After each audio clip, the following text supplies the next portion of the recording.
Sən elə bilirsən ki, şir bürcündə olan insanla mübarizə apara bilərsən. Sən bilmirsən, şir təkliyi deyirdi. Şirin kükrəməsi var, ha? Bütün astrologiyanı silkələyir.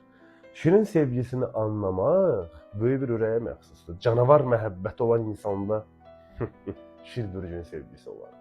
Şirə xəyanət eləyənməzsən, yalan danışanmazsan, yarı yolda qoya bilməzsən. Şirdə olan dürüstlük bütün astrologiyanın bəşərində yoxdur. Şirdə olan sevgi nəinki səndə, heç məndə də yoxdur. Şir bürcünün gözünə baxıb aşiq olmaq, bu ömür dəryalarda olan xoşbəxtçiliyi görmək və bir şir bürcünü həyatıma salmaq, qasırğa ilə, burulğanla addım atmaqdır. Şir həyatına zəif insan sevməz, yalancı insan da sevməz.